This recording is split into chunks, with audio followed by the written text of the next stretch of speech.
My mom beat me real bad when I was a kid, and my family's real bad, full of alcoholics. And my uncles and even my aunt, we asked me to go get the coke in the projects. And they were like 30 and I was like a whole 12, 13 years old.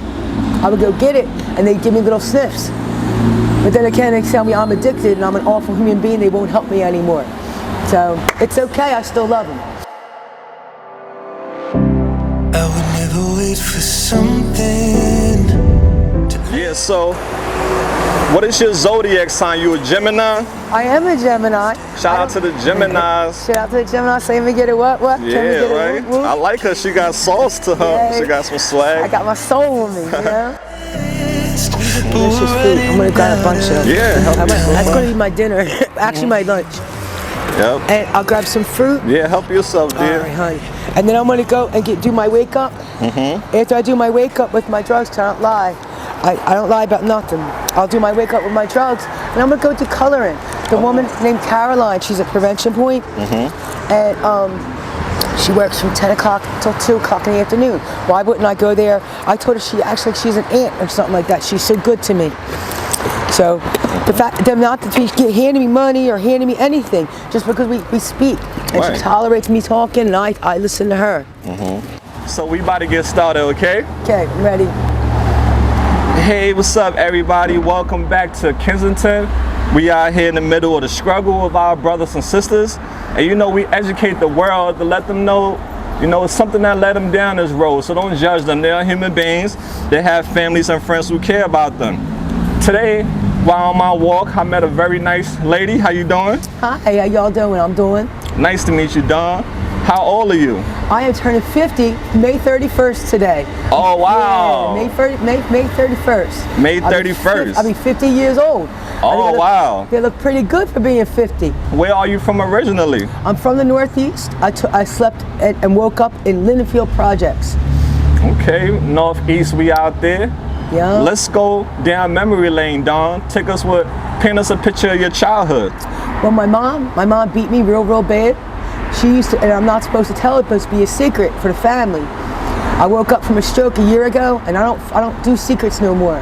My mom beat me so bad I left home at 12 years old. And I walked out into the world, started working on horses in a stable and living in the park. They also tell me I'm a little cray-cray, and because I'm crazy, that I should act a certain way. I just have honesty. Whenever you ask me a question, it comes right out. Well, I'm so sorry you had such a tough upbringing, Dawn. What was your dad doing this whole thing? My daddy died when I was 2 years old, and he was 18, maybe 20 years old, and he was an alcoholic. His mom and dad, my grandparents, were giving them little pits of whiskey back in the day. You know, he's like 65, 70 years old right now. My mom, the same thing. She's 65, maybe something like that, maybe going on 70, and she's an alcoholic too, and the alcoholism, it goes through the whole family. So I drank with them. They asked me, Dawn, go get that Coke, because everybody else was getting locked up. I go get the Coke, and they give me some when I was 12 years old, 13, 14, 15 years old. But God forbid if I say anything about it. It's a secret, you know? Yeah. Because now they're all grown, and they're doing real good. They got grandkids who are 15 years old, you know? And I love my family. But my grandmom loved me better than she loved her own kids because I was honest with her. I don't bullshit. And she said, any wedding it was going to, Dawn's bringing me. Do you have any favorite childhood memories? I love riding a horse. I got a horse when I was like 9, 10 years old. 3 months out of the year, the city keeps the horses for summertime. And they give you the horse for 9 months out of the year. So it was like $250 a month that we paid to put the horse up into the stable. My mom, she was a roofer at the time, worked in pot, and she worked real hard, but she just beat me real bad. And she loved my sister. My sister was the one who didn't ever get hit, it seemed like. And it's okay. I got put down the steps so bad that I can't hear too good. But my mom I love, I just can't be around her anymore because I won't get hit no more. I'm a grown woman. And even when I was 30 years old, she looked like she was going to hit me again. I won't take it. Oh, Mom. I have grandkids. I gave birth to 2 kids. And my ex-husband started spitting on me and like hitting on me. And he had 3 brothers. They were 9, 7, and 5. His mom was on crack and got them put in a home. I got all 3 of them boys, started raising them boys too. So I'm raising 5 boys. And then when the man started getting on me, I got rid of him, kept all the kids. My daughter doesn't drink, she doesn't smoke, she doesn't smoke cigarettes. My son has a little bit of mental problems, but he's handsome as shit. They're both white. And then I had the boys that are half Indian slash black slash white. So Jason, Jimmy, and Joey, and I love them boys. I raised them too. And they all have kids, and their kids have kids too. This was 30 years ago.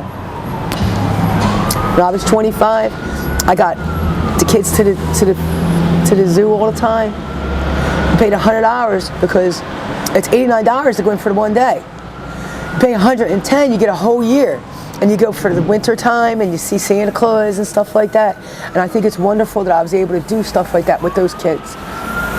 I was a real good mom. I never hit them kids. I never, if they started doing bad at school, I went in and helped them out staying in school. I told them either you go to school or you go to work. You can't just come in my house and stay there. And I think I raised them all real good men. Oh, that's awesome. Yeah. So let's go in high school, Don. What type of student were you? I was a very, very smart student. The problem was that I was tall. I was 5'7" in 9th grade, and people were like, hi teacher. And what I did was I went in and I went to the computer thing, and you went 15 days, and it showed that I got it above and got it. I didn't go the rest of the year, because back then there wasn't really computers in the schools. I was born in 1972. And 30 years ago, it wasn't like that. I got kicked out of 4 different schools. When I got the kids and I stayed home taking care of the kids, I went and got a GED, went to college for a year. No insurance in my car, and they kept on stopping me, the policemen, 1,600 hours each time I went to college. They'd stop me. And I said, I want to talk to your manager. And I went to the police, stood up to the manager. She couldn't stop me anymore. It was what it was. I was just trying to do what I could do, Right. So currently out here, Don, what drugs are you struggling with? Right now I'm on crack cocaine, and I've been on cocaine most of my life. I don't want to be on the dope.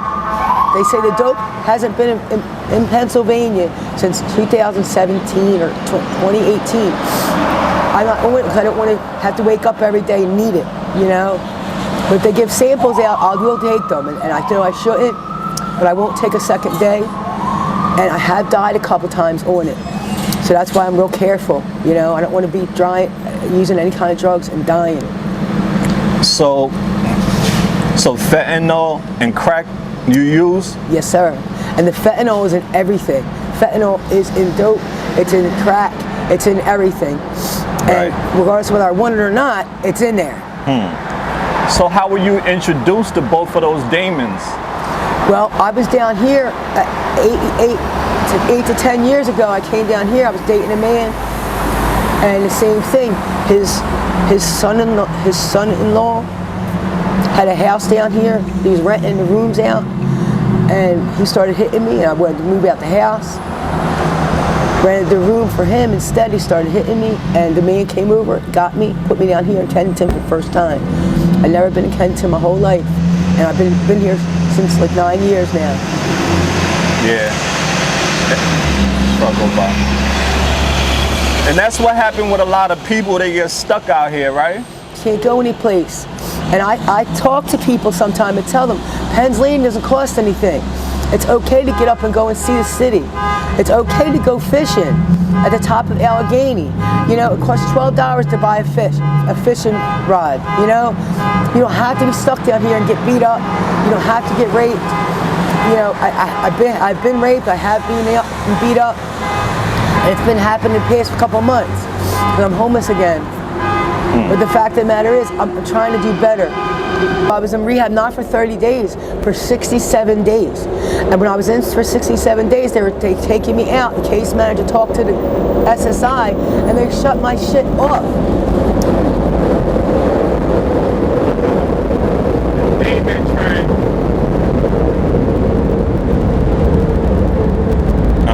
I've had mental problems where I've been on SSI for years.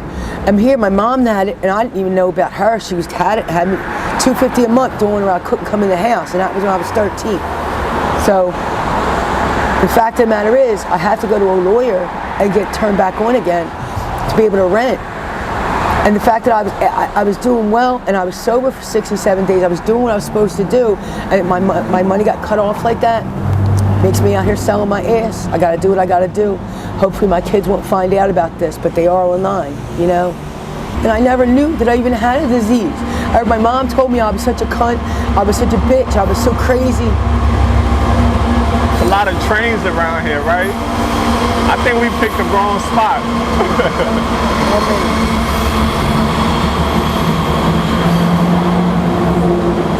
Go ahead, dear. The fact that I see things and hear things and have since I was 3 years old. I'm not a bad person. Just 'cause it's okay to be a little off. And it's okay to go and get medication too. I got to get back on my medication and start to feel a little better. My sister came when they kicked me out. They kicked me out recently. She came and got my clothes and stuff, and she has my clothes. But if I talk to her, she wants to know where I'm going and what I'm doing. And she won't give me not even $3. So it's okay, but I need to eat. Yeah, you definitely have to eat. So how much would you say you spend every day on both of those drugs? At least 20 and sometimes 70, about $70. And what all have you lost due to your addiction? I lost my family, and I love my family. I grew up with an addiction. My mom, when I was 7 years old, gave me 6 little shots. Look, Dorney, and she had a boyfriend over it. I stood real still, and I didn't fall over when I was drinking. Not supposed to talk about that or get upset about it, but I do. Yeah. So do you remember the first time you tried heroin? How did it feel like? That was done just a couple months ago, and I didn't think I was high at all. And then I woke up, and somebody had Narcan in me. It saved my life, so I stay off of it as much as possible. But then again, it stops the pain. I'm in constant pain, it feels like. Because I'm out here working with no clothes on, no proper warmth or anything. It's tough. It really is tough. This winter was bad. I had black fingers. I went to rehab. And I stopped crying. I stopped crying for 15, 20 years. And now, because I had the stroke, I start crying now. I don't like to cry. But I think it's normal that I do it. Yeah. So I'm sorry if I feel sad talking about it. Normally I'm smiling all the time. It's a tough life, you know? So how do you go about making your money to support your habit? I sell my ass. I definitely sell my ass, and I go out and give head. And I do it really well because I enjoy sex. And I like black men. The white man was the one who hurt me. And since he hurt me so bad, I can't find out where he was at. He molested our children. They waited till I was in jail one time to tell me. Because if I find him, I'll kill him. Yeah. I don't want to find or kill nothing at all. What's the worst thing that has happened to you since you've been doing dates? Getting raped and beaten. I had a man pull me down and hold me, and I was supposed to do a little bit of date. He was supposed to give me $40 to $50. And then instead of giving me $40 to $50, he held me down to the ground and beat me up real bad and raped me. That's not the same as selling my ass. That's being raped. Yeah. Do you report this to the police? I don't bother talking to the police. I got off a bus, the 56 bus. I had done a date, and the guy, he paid me $25. He told me he was going to pay me $40, and he gave me hard. Instead of giving me all the money, he just gave me drugs. I'm walking up, and I saw a friend of mine and he was like, give me some money, doing da-da-da-da-da. And he grabbed me and he started beating me real bad, and I had a black eye real bad, and that was just like a week and a half ago. So thank God to off my face, and I could sell myself again. Man. So what's 24 hours out here look like for you? It looks cold. I tell you what, even if it's hot, it looks cold. It's scary. Even the girls are out to get me.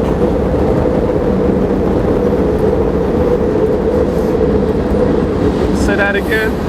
Even the girls are out to get me, no matter who I meet. I don't have any friends. Whenever I speak to somebody, I try to be positive, and they realize that I have a little something wrong with me, and they come after me, and they take my stuff. My phone's been stolen 3 times. I don't even bother trying to get one again. I don't need one. They just take everything. Where do you sleep? I sleep under a bridge, looks like this, not this one.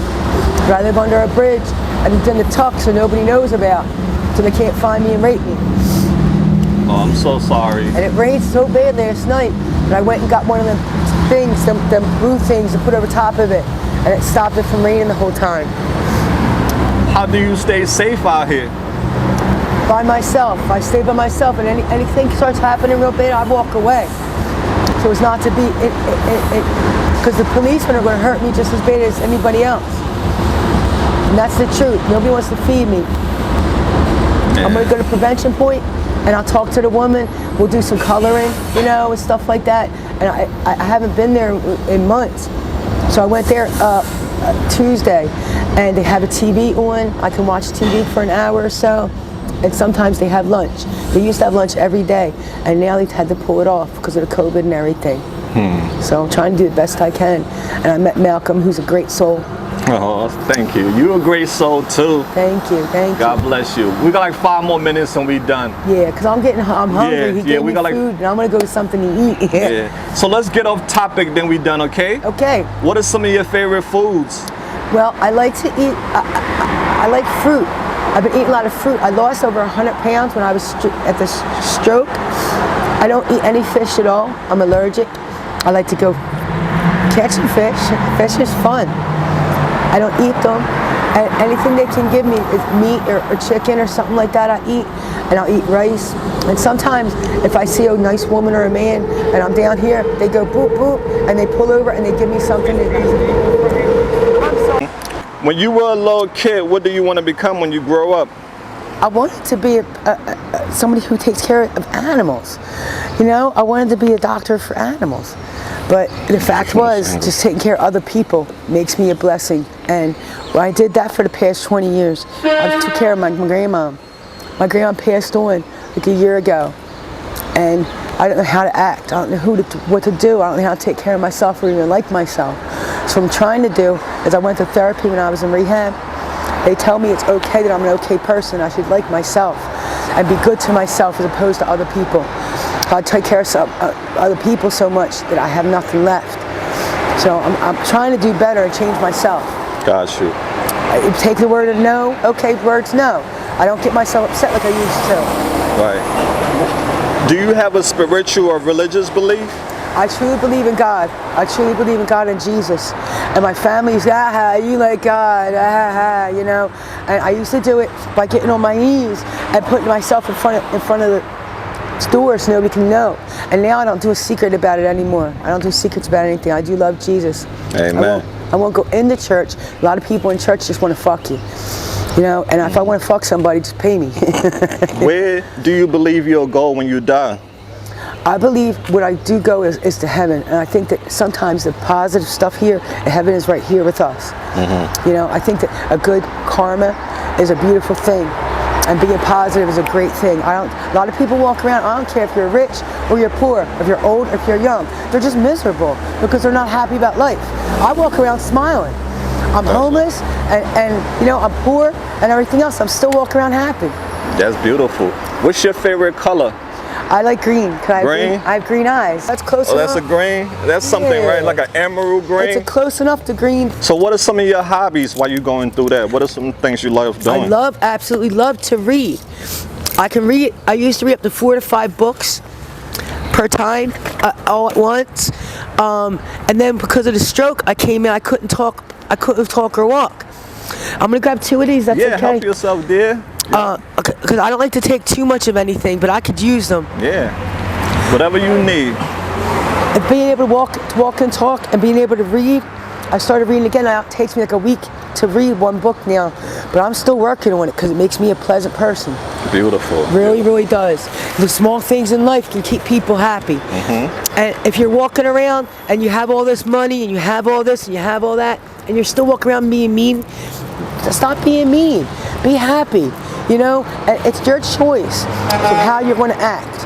I act pleasant all the time, and even if I'm wasted, even if I'm poor, the fact that I walk around being happy, and the food is excellent. Thank you, Malcolm. It's Thanks to the AML family. Yeah. And our family is what, baby? AML family. We all about love. We leading with love and compassion. That's what we're leading with. And that's, you know, when I speak to a lot of these people, all they can talk about is their ex-boyfriends. All they can talk, and I give them a whole 6 minutes to talk about it.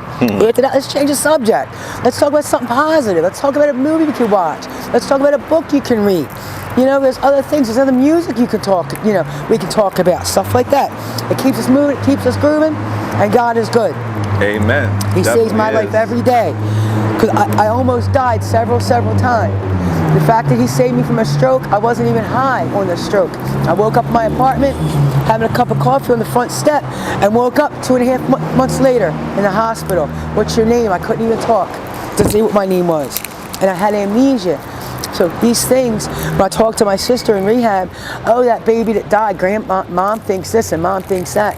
I don't know, what the hell are you even talking about? And do I need to hear that stuff? But I was in custody kind of at the time, so I'm glad when she did tell me about it, about babies that died. And a man that I did sleep with, fuck if I remember that. You want to take the whole thing instead, love? Yeah, that'd be okay. Yeah, take the whole thing. Thank you so much.